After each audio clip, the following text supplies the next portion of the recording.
Bom dia, meus irmãos. Estão me ouvindo bem? É. Até com a graça de Deus, a eleição que será quinta-feira, a gente ainda está como vice, como tesoureiro, como diretoria de forma geral. Depois disso, a graça de Deus nos conduzirá e Ele sabe o que é o melhor para nós. Para não delongar muito a parte introdutória, só para dizer também que estou muito feliz em estar mais uma vez com os irmãos aqui no Hora Brasil. Eu acho que o Hora Brasil virou a cara da UESB nesses últimos anos, né? A gente tinha uma denominação que era bem segregada, né? Cada um no seu cantinho. Tem os congregacionais do Sudeste, estava todo mundo ali junto, tem o pessoal do Nordeste, tem o pessoal do Norte, e cada um, como diz aquele hino que não está no Salmo do Hino, você no seu cantinho e eu no meu, né? Então cada um tem o seu cantinho. Então, de repente, esse movimento iniciou-se e a gente virou um grupo nacional, não apenas no nome, mas de fato, né? As nossas reuniões de junta geral tem gente do Brasil todo. Os nossos eventos estão sendo feitos espalhados pelo Brasil afora. Um dia se comemora o aniversário da denominação ou algum outro evento no Nordeste, depois no Sul, depois no Sudeste, depois no Norte, e todo mundo participa por esse expediente aqui virtual, que é muito bom. O Hora Brasil é o que acontece constantemente, né? Semanalmente, ultimamente também, né?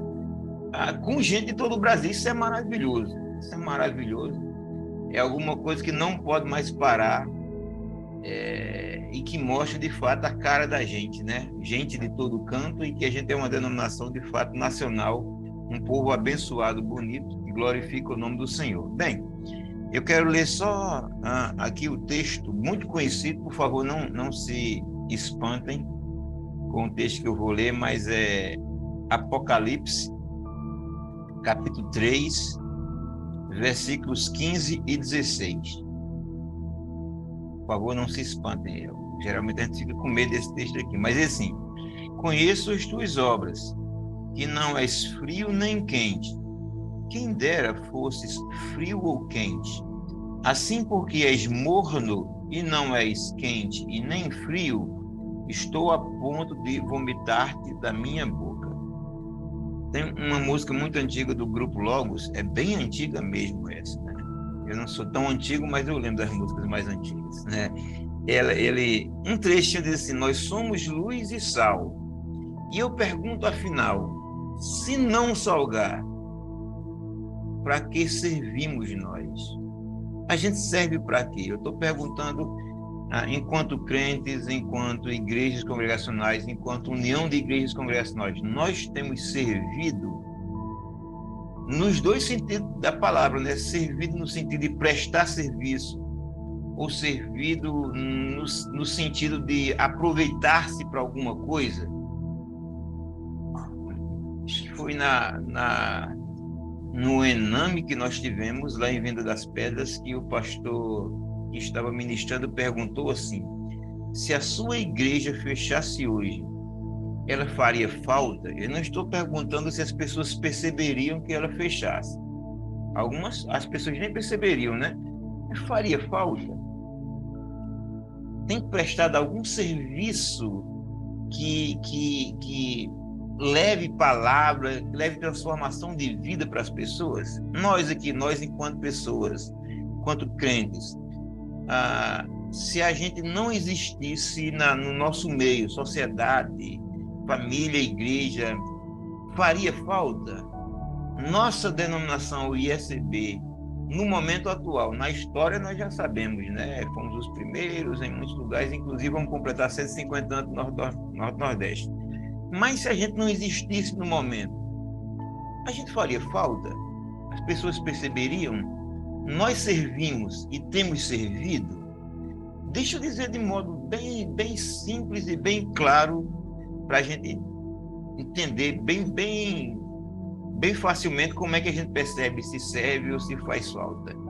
Enquanto igreja, quantas pessoas, por exemplo, e enquanto crentes também, quantas pessoas nós batizamos nos últimos anos? Quantas pessoas nós alimentamos com a palavra de Deus e com pão físico mesmo? Nós, como crentes, quantas pessoas eu fui lá e preguei para ela? Quantos irmãos eu fui lá e levei uma palavra de ânimo porque estava triste, ou uma palavra de reforço porque estava se sentindo debilitado, ou talvez até uma palavra de repreensão porque estava se sentindo, ou porque estava desviando-se do caminho do Senhor. Eu tenho prestado serviço e o meu serviço serve. Nós somos chamados para servir. O Senhor Jesus disse assim: vocês não me escolheram, eu que escolhi vocês, e eu escolhi vocês para que vocês possam ir e possam dar frutos, e o fruto de vocês seja um fruto verdadeiro, seja um fruto que permaneça. O que é que isso aqui tem a ver com o texto que eu li? Tudo a ver. Geralmente a gente lê esse texto aqui e acha que Jesus está falando para essa igreja sobre a temperatura espiritual, porque ele fala de quente, frio e morno, né? 15. Eu sei que você nem é quente nem frio. E o versículo 16. Então, porque você é morno, eu estou a ponto de vomitar você da minha boca. Por incrível que pareça, não é, pelo menos, primeiramente, disso que esse texto está falando. Esse texto está falando exatamente de servir, de serviço, de agir, de ser bênção, de abençoar. Deixa eu explicar isso aqui muito rapidamente. Essa cidade da Laodiceia era uma cidade bem rica, e a igreja dessa cidade era uma igreja grande e próspera, certo? Só que na cidade não tinha água. Era uma cidade que ficava encruzilhada e não tinha água. Eu moro numa cidade agora chamada Santa Cruz de Caparibe, que eu sei o que é isso. Uma cidade próspera, uma cidade porte médio, são 120 mil pessoas, roda muito capital, porque ela distribui roupa para o Brasil e para o mundo, mas não tem água. Então a água de lá tem que vir de fora. Utiliza-se muito carro-pipa e agora está sendo canalizado água da transposição de São Francisco. Qual é o problema aqui? É que essa água da cidade não sendo próxima vinha de dois lugares. De um lado havia a cidade de Colossos, né? Esses locais ainda existem, embora com outras configurações.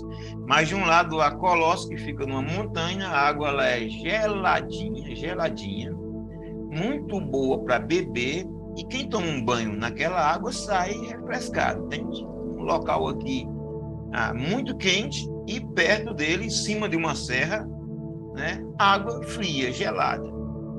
E tem uma outra fonte que era de uma cidade que fica pertinho também, chamada Hierápolis, que era água termal, pode chegar a 50 graus essa água. E essa água termal é medicinal. As pessoas mergulhavam nas piscinas térmicas. Quem foi, por exemplo, à Assembleia em Caldas Novas sabe do que eu estou falando. Lá em Mossoró, no Rio Grande do Norte, também tem essas águas termais e serve para alguns tratamentos de saúde. Veja bem, as águas de Hierápolis serviam para a cura. As águas de Colossos serviam para dessedentar, para matar a sede e para refrescar. Essas duas águas vinham em sistemas de aqueduto, canos de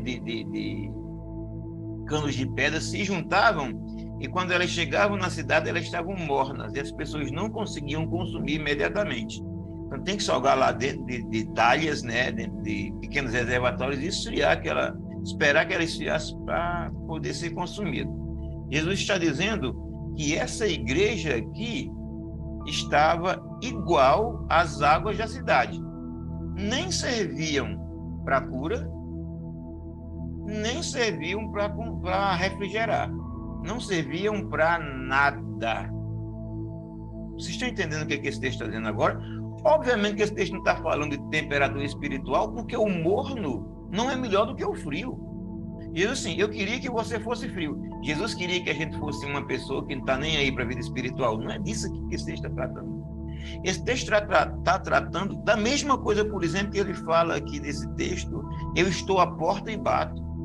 Esse texto é para crente, né? Jesus do lado de fora da igreja, que não estava servindo para nada e disse expulso.